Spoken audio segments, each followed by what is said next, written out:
Good afternoon, friends. Mark Holmes here, and as always, I want to thank you guys for watching, commenting, subscribing, and being part of the Joe Boo Sports Report. Without you guys, it ain't working without you guys, so I appreciate you guys being here. So, it's Saturday afternoon.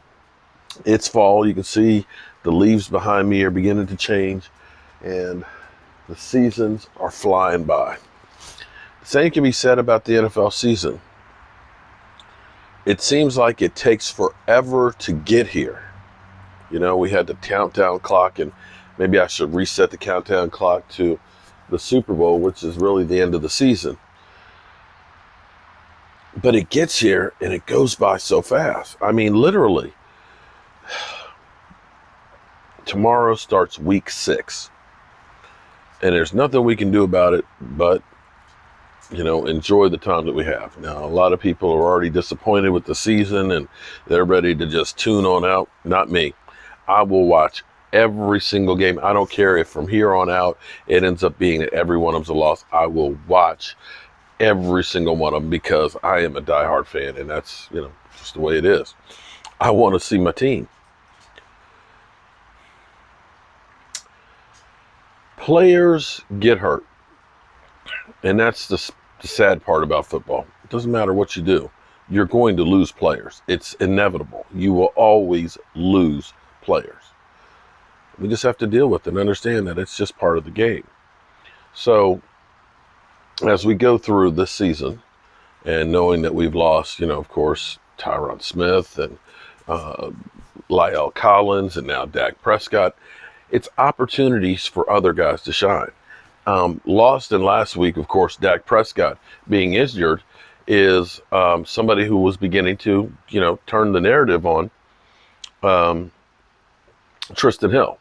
Tristan Hill, our second round draft pick, defensive lineman, who some people looked at and said, oh man, he's a bust.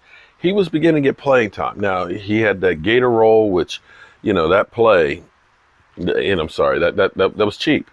And, some people will say, well, that's karma coming back and biting them in the ass, and that's what he deserves. I'm not going to go that far and say that's what he deserves. It's the nature of football.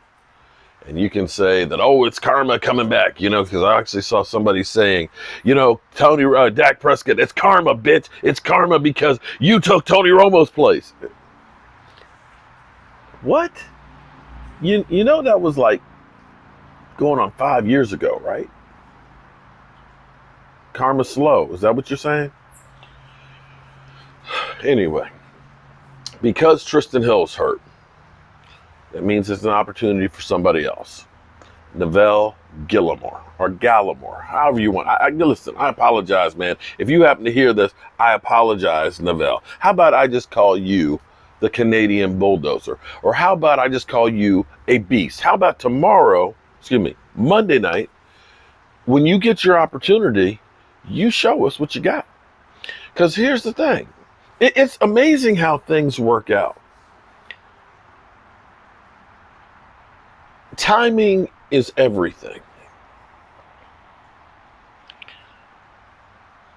I don't know that Dak Prescott would be the guy that he is if circumstances had been a little bit different. Let me tell you what I mean by this.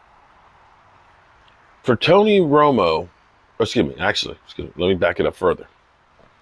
Because Kellen Moore got hurt early in training camp. That moved Dak Prescott to second string.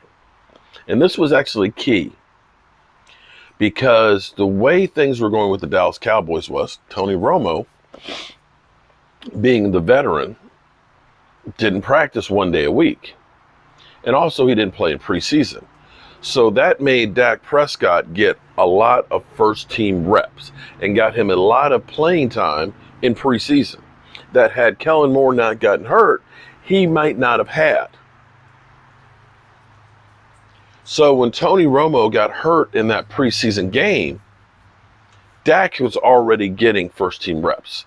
If hypothetically, let's say we went through training camp and Kellen Moore never got hurt, and Tony Romo never got hurt, he'd been the third-string quarterback. He wouldn't have gotten hardly any reps. Wouldn't have gotten first-team reps and probably wouldn't have gotten as much playing time in preseason that he did. So let's say hypothetically, we go into week 1, Tony Romo gets hurt. Kellen Moore is now the backup. Kellen Moore is getting the first team reps now because Tony Romo is gone. Dak is moving up. He's getting some reps, but he's not getting the same. And now training camp is over. All that time, all those practices are over because now during the week, you only have a couple of practices. There's not time to really coach a guy up during the season. Then Kellen Moore gets hurt, and then Dak Prescott gets thrown in there. And because Dak Prescott didn't have all the time that he had in preseason, all the practices he had during training camp with the starters, let's say he fell on his face because he just didn't have enough time to be coached up. He may not be the quarterback that he is now. He may have been looked on as, yeah, this guy, he was a 4th round draft pick. We need to draft another quarterback. And they draft somebody else. And Dak Prescott never becomes the Dallas Cowboys' career starting quarterback like he has.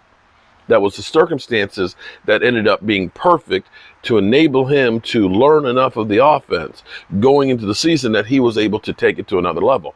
If he hadn't had that background in there, I'm not sure that he's there. So now, enter injury Tristan Hill. Neville Gallimore, they say he needs some more work and everything else and so on.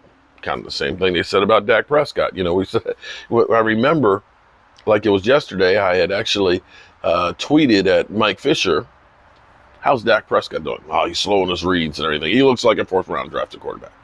It's like, okay. And then he ends up having the season he had as a rookie. And I hear, of course, Gallimore, he's young, he hasn't picked it all up yet and all that. But you never know what impact a young guy who's going to have all kinds of adrenaline, who is getting his first action, can come out and actually make an impact, and the light switch goes on. You don't know what a young guy might do. For example, if I go ahead and bust on my boy Philly 500, when you remember draft day, he was looking and talking about, we got CD Lamb. Oh my God, I can't believe they got CD Lamb. Like, we don't need a wide receiver. I don't want Justin Jefferson because he's ass. And apparently, Minnesota at first didn't think that he was the guy for them because he wasn't actually a starter come day 1. But since that time, that guy who wasn't one of the top, first drafted wide receivers, people didn't necessarily think that much of him. In fact, his team didn't think he was worthy of being a starter week 1. All of a sudden, that boy's good. That boy's good. And all of a sudden, he's one of the top wide receivers in the NFL because he finally got an opportunity. Now, I look at the raw talent from the videos. He's big. He's young. He's fast.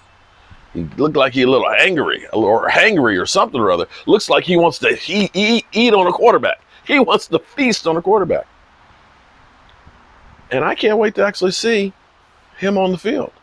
And I hope that I was right about wanting this guy on my team because I think, he's young. And you see, you still have your teenage body. You ain't got your grown-ass man body yet. And it's hard, when you go out there with the NFL because everybody out there is grown-ass men.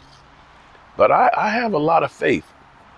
And I hope he can make the most of this opportunity and be a solid piece like a Leon Lett or a Warren Sapp. Because if we can get that edge guy, we can get that beast, we can get that guy with that edge that wants to eat quarterbacks for lunch, it'll help this defense. Hell, can't do much worse, right? All right, Joe. It's cooling off out here a little bit. It's beginning to feel like fall. I might need to get my propane heater out here tomorrow on Monday night because it's a little chilly. It's going to be nighttime. Or we might need to be closer to the fire. Something. All right, y'all. I'll catch you on the flip side.